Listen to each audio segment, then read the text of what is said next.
Pemirsa, doa bersama digelar di Biren Aceh untuk melepas 200 relawan partai berlambang Ka'bah. Para relawan akan membantu kegiatan pembersihan lingkungan serta perbaikan bangunan ringan. Selain itu, pemirsa, DPP P3 mengirimkan sejumlah bantuan kemanusiaan untuk membantu masyarakat yang terdampak bencana di Aceh. Bantuan tersebut terdiri dari beras, minyak goreng, mie instan, susu, dan juga sabun. Menurut Ketua Umum P3 Mardiono, kegiatan sosial ini merupakan wujud empati dan juga kepedulian kepada masyarakat. Alhamdulillah, Dewan Pimpinan Pusat telah mengirimkan sejumlah material untuk membantu masyarakat yang terdampak korban di Aceh khususnya, yang kesemuanya telah kita kirim dari Jakarta sejak 5 hari lalu, dan kemarin sudah tiba semuanya di Aceh. Hal ini adalah merupakan satu empati dan kepedulian, ya. Pemirsa, bersama MNC Peduli kita bantu korban banjir dan longsor di Aceh, Sumatera Utara dan juga Sumatera Barat dengan berdonasi melalui rekening Yayasan Jalinan Kasih. Kita ke informasi berikutnya, pemirsa. Pencarian terhadap pendaki yang hilang di Gunung Slamet masih dilakukan. Upaya pencarian memasuki hari terakhir, bahkan melibatkan orang tua pendaki yang juga hilang. Ale, pulang Al! Pulang Ale! Inilah teriakan Dani Rusman, ayah pendaki muda asal Magelang, Syafiq Ridan Ali Razan yang hilang saat mendaki Gunung Slamet. Khalid, semangat! Semangat! Siap! Inilah setelah Dan ikut menyusuri hutan lereng Gunung Slamet bersama dengan tim SAR demi menemukan putra tercintanya. sungai lagi. Semangat, semangat!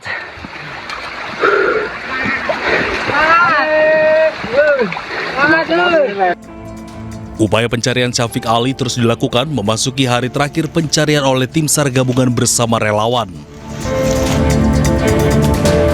Sebelumnya, Syafiq Ridan Ali Rizan hilang saat mendaki Gunung Slamet melalui jalur Dipajaya, Desa Celekatakan, Kabupaten Pemalang. Saat itu, Syafiq Ali mendaki bersama Himawan Khoir Bahran. Keduanya hilang akibat tersesat saat mendaki.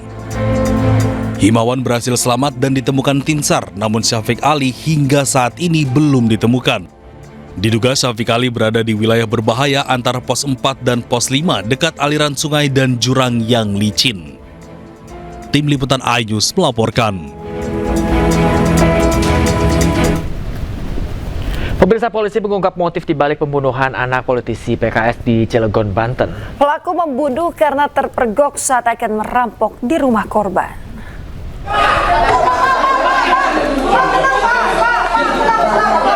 Polda Banten mengungkap alasan pelaku membunuh anak politikus PKS Banten Muhammad Axel Harman Miller.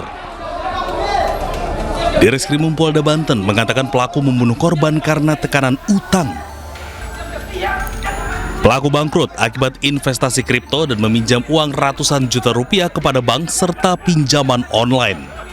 Jadi untuk motif yang dilakukan oleh pelaku ini adalah motif ekonomi, karena pelaku ini terlilit hutang yang awalnya yang bersangkutan main saham kripto dengan modal bersama dengan tabungan istri senilai 400 juta rupiah. Kemudian setelah berhasil sampai dengan 4 miliar, ini rugi atau kalah, sehingga pelaku ini meminjam duit dari Bank Mandiri 700 juta, dari koperasi 70 juta, dan pinjaman online 50 juta. Sementara pelaku nekat membunuh karena korban melihat aksi pelaku. Mulut korban sempat ditutup dengan lakban, namun korban melawan hingga akhirnya korban ditusuk belasan kali hingga tewas. Pelaku dijerat pasal berlapis dengan ancaman hukuman maksimal seumur hidup. Tim Liputan iNews melaporkan. Sementara itu, pemirsa, Kapolda Banten Irjen Pol Hengki mengatakan pembunuh anak politisi PKS itu pencuri spesialis rumah mewah. Irjen Hengki menyebut pelaku bekerja sendiri. Spesialis curi rumah curat ya, pencurian dengan pemberatan rumah-rumah yang dianggap kosong dan sasarannya rumah-rumah yang bagus. Ada kemungkinan tersangka lain yang pertama, Pak? Pak, silakan Pak, silakan. Ini Pak, silakan Pak. Udah, sementara itu ya. Ya pemirsa, ada kembali di News Pagi pemirsa. Kini kita ke informasi berikutnya, di mana sebuah bus yang membawa rombongan peziarah melintas di ruas tol Jakarta Cikampek, Bekasi, Jawa Barat, ludes terbakar Senin sore. Belum diketahui penyebab pasti kebakaran, namun api diduga berasal dari korsleting listrik di bagasi bus. Pemirsa, rekaman video amatir milik warga memperlihatkan kepanikan para penumpang. Salah satu penumpang, Maksum Abror, mengatakan api langsung membesar dan seluruh penumpang akhirnya berhasil dievakuasi. Damkar yang mendatangi lokasi berhasil memadamkan api sekitar 20 menit. Akibat insiden kebakaran tersebut, aktivitas stasiun LRT Jatibening sempat terganggu. Sementara arus lalu lintas di ruas tol Jakarta Cikampek mengalami kemacetan. Awalnya cuma ada bau dari bagasi bawah lah. Itu aja. Sama asap ya Pak? Ya asap kok bau kayak kebakar gitu lah. Minggir udah, kemudian anak-anak kita suruh keluar semua, udah kita pastikan aman. Itu asap tambah besar. Oke. Berarti si supir ini inisiatif meminggirkan kendaraan. Ya. Api langsung membesar begitu keluar Pak Haji? Belum ada. Tapi dia belum ada karena kan tadi itu terlambat kan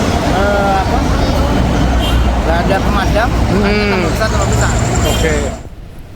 Pemirsa, diguyur hujan lebat membuat sungai meluap menyebabkan sejumlah wilayah di Cirebon, Jawa Barat diterjang banjir. Ya, ketinggian banjir mencapai 1 meter lebih di sejumlah lokasi. Kali jebol di perumahan Grand Pamengkang, tolong bantuannya dong tim SAR. Ini udah kanan kiri kali banjir, tolong diterusin ke grup masing-masing. Inilah video amatir warga saat derasnya arus banjir menerjang sebuah perumahan di kawasan Pamengkang, Kabupaten Cirebon. Warga yang panik meminta pertolongan tim SAR. Masya Allah, banyak. Luar biasa kayak gunung. Derasnya luapan sungai membuat puluhan rumah di kawasan Kalijaga, Kota Cirebon terendam banjir dengan ketinggian mencapai lebih dari 1 meter. Petugas gabungan dari BNPB mengevakuasi warga ke tempat yang lebih aman. Sementara di kawasan Winangun, petugas TNI dikerahkan untuk membantu mengevakuasi warga setelah ratusan rumah terendam banjir setinggi 1 meter lebih.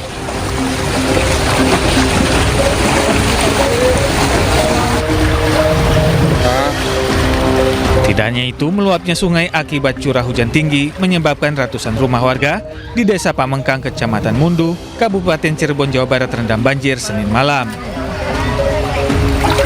Ketinggian banjir mencapai 1 meter hingga 120 cm. Sebagian warga memilih bertahan di tengah genangan banjir.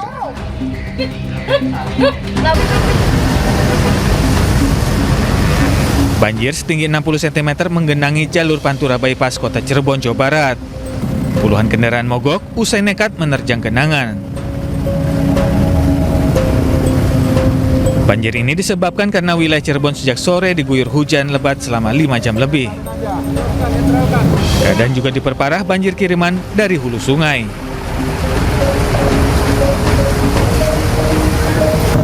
Warga berharap pemerintah mencari solusi agar banjir tidak kerap melanda permukiman mereka. Dari Cirebon, Jawa Barat, Mardika, Toy Iskandar, iNews melaporkan. Ya, pemirsa, banjir bandang terjang 2 kecamatan di Kabupaten Siau, Tagulandang, Sitaro, Sulawesi Utara. 13 orang meninggal dunia dan 6 dilaporkan hilang.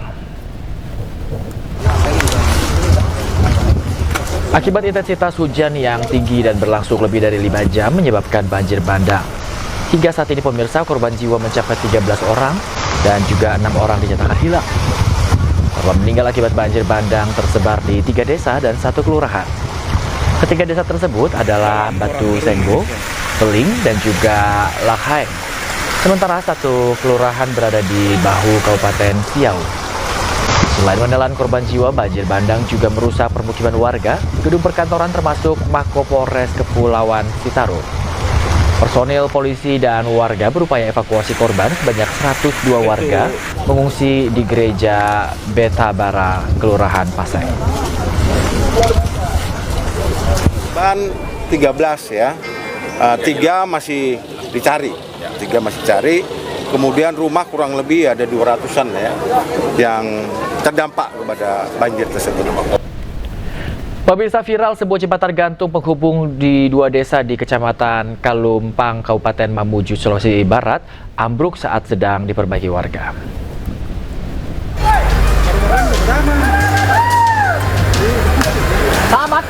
Inilah detik-detik sesaat setelah sebuah jembatan gantung penghubung antara Desa Karama dan Desa Sandapang di Kecamatan Kalumpang, Kabupaten Mamuju putus. Sejumlah warga yang tengah berada di atas jembatan pun jatuh ke sungai. Peristiwa ini terjadi saat warga tengah memperbaiki jembatan yang kondisinya telah lapuk. Perbaikan dilakukan warga dengan peralatan seadanya karena kondisi jembatan telah rusak sejak lama. Sebanyak 11 orang mengalami luka ringan, 6 diantaranya sempat dilarikan ke puskesmas setempat. Jembatan gantung tersebut merupakan akses utama dan vital bagi aktivitas warga antar 2 desa. Putus disebabkan oleh kancingan yang ada di tali seling jembatan tersebut terlepas. Warga berharap pemerintah kabupaten segera turun tangan dan memperbaiki jembatan yang jadi akses utama warga. Dari Mamuju, Sulawesi Barat, Frendi, iNews melaporkan. Pemirsa, warga Jorong Tepi Nagari Kabupaten 50 Kota Sumatera Barat mendadak gempar. Ya, sebidang sawah milik warga tiba-tiba ambles dan membentuk lubang yang besar.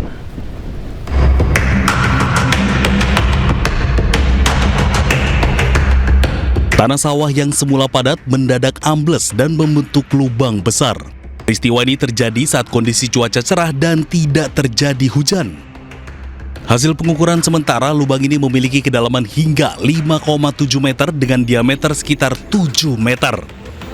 Saat ini pergerakan tanah masih terus terjadi dan hal ini telah diantisipasi dengan memasang polis line di sekitar lokasi. Dari pengamatan, ini bisa jadi bertambah lebar karena retakannya semakin banyak dan juga semakin melebar. Hingga saat ini penyebab pasti terjadinya peristiwa tersebut masih dalam penyelidikan oleh pihak terkait. Dari Kabupaten 50 Kota Sumatera Barat, Agung Sulistyo, iNews melaporkan. Seorang warga Aceh Tamiang yang dilaporkan hilang selama 3 hari tanpa sengaja ditemukan oleh Praja IPDN Kemendagri yang sedang melakukan bakti sosial di wilayah terdampak bencana Aceh. Ya, korban ditemukan dalam kondisi lemas dan tubuhnya penuh dengan lumpur. Tolong dokter.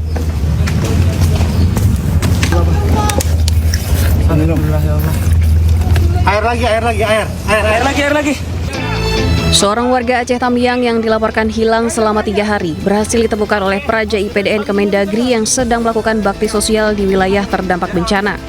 Penemuan korban tanpa disengaja dan saat korban ditemukan, Wakil Menteri Dalam Negeri Bima Arya juga sedang berada di lokasi itu. Korban ditemukan dalam kondisi lemas dan tubuhnya penuh dengan lumpur. Saat ditemukan, sejumlah praja IPDN memberikan minum kepada korban, kemudian mengevakuasinya menggunakan terpal dan langsung dibawa ke fasilitas kesehatan terdekat untuk mendapatkan penanganan medis. Wamendagri Bima Arya yang berada di lokasi saat penemuan pun ikut mengantar korban hingga ke rumah sakit dan mencoba berkomunikasi dengan korban untuk menanyakan identitasnya.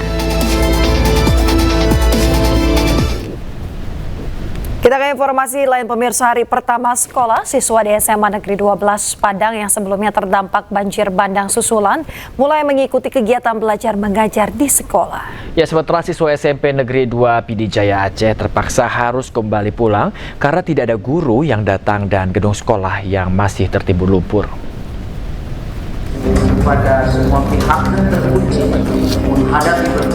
Sebanyak 1.168 siswa-siswi di SMA Negeri 12 Padang dengan hikmat mengikuti upacara bendera di hari pertama masuk sekolah. Meskipun sisa lumpur masih terdapat di sekolah mereka, namun para siswa dan guru tetap semangat mengikuti kegiatan di hari pertama. Sekolah ini merupakan salah satu sekolah terdampak bencana banjir bandang 25 November lalu dan kembali diterjang banjir susulan pada Jumat lalu. Jujur dalam lubuk hati sangat sedih dengan keadaan sekolah seperti ini.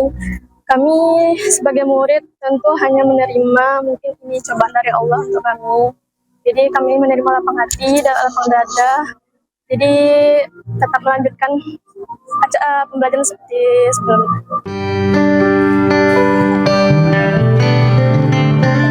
Sementara di Pidijaya Aceh, siswa SMP Negeri 2 Pidijaya yang juga korban banjir bandang dan tanah longsor terpaksa harus kembali pulang.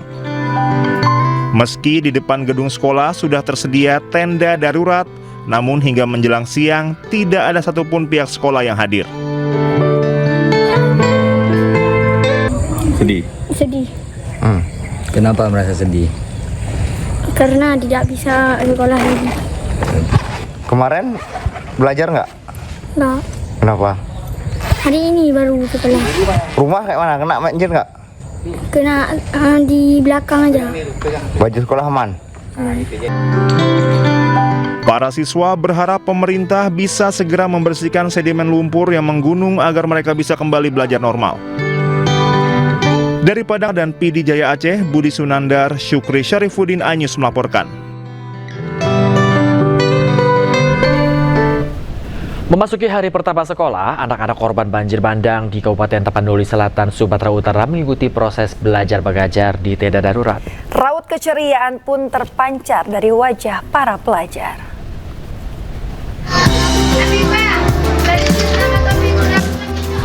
Beginilah proses belajar mengajar para siswa-siswi Sekolah Dasar Desa Garoga, Kecamatan Batang Toru, Kabupaten Tapanuli Selatan, Sumatera Utara. Mereka terpaksa belajar di tenda darurat yang berada di Desa Batu Hula lantaran sekolah mereka porak-poranda usai diterjang banjir bandang pada 25 November 2025.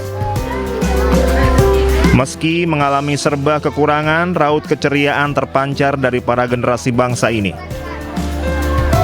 Mereka tampak dengan tekun mengikuti proses belajar yang diberikan gurunya. Pihak sekolah mengaku proses belajar mengajar ini terpaksa mereka lakukan di tenda darurat lantaran sekolah mereka yakni SD 100714 telah raib diterjang banjir bandang. Guna memberikan pembelajaran yang optimal, pihak sekolah menerapkan sistem belajar secara bergantian mengingat jumlah siswa mereka sebanyak 111 siswa. Siswa kelas 1 dan 2 masuk pagi, sedangkan siswa kelas 3, 4, 5, dan 6 masuk siang.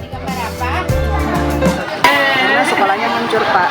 Semuanya kan udah rata, Pak. Jadi kami di sinilah, Pak, di tenda. Ini mekanisme sistem belajarnya seperti apa, Bu? Mengingat tendanya kan cuma satu, Bu. Benar, Pak.